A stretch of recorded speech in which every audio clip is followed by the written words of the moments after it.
This is Ford Takeaways, sponsored by your Southern Quality Ford dealers. The Saints dubbed this past week bonus week. I like that. It is the calm before the storm. And Kellen Moore did some really interesting things with his roster this week. That's where we're going to focus. Let's start with potential problems. The Saints are thin up front. The starting offensive line has a chance to be pretty good, although the question right now is, will Trevor Penning be ready for the season opener? He's got a turf toe. He's out of the walking boot, getting better, but he's a question mark. Now, these are the top three backups right now. The Saints just traded for Richards and Fortner, who were expendable in Dallas and Jacksonville. All three of these guys played significant snaps last year. None of them graded out well, according to Pro Football Focus. The point is, the drop-off from the top five to the next three is enormous, and the same is true on the edge on defense. Chase Young and Carl Granderson have a chance to be a really good duo, but if either of them gets hurt, the drop-off is significant. A lack of depth on both lines is a scary way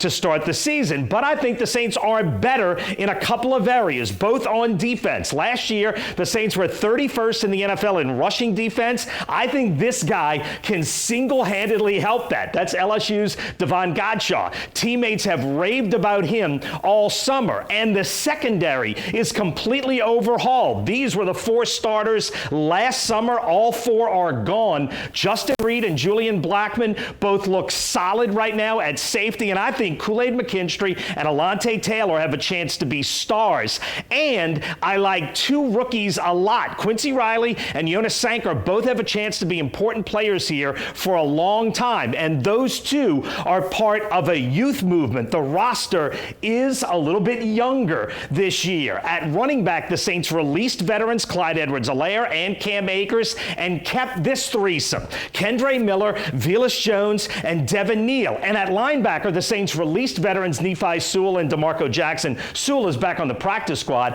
and then they opted instead for Danny Stutzman, Jalen Ford, and Isaiah Stallbird. The Saints are still in the older half of the NFL, the 20th oldest roster in the league by average age, but no longer one of the oldest. And by another metric, the number of players 29 years old and older, the Saints have 11, which ties them for the 12th fewest. So by that standard, the Saints are actually in the younger half of the league. The point is, the Saints got a little younger, and that's good. And at number one, my biggest takeaway from everything I have seen this summer is, I think Kellen Moore will win in New Orleans, just probably not yet.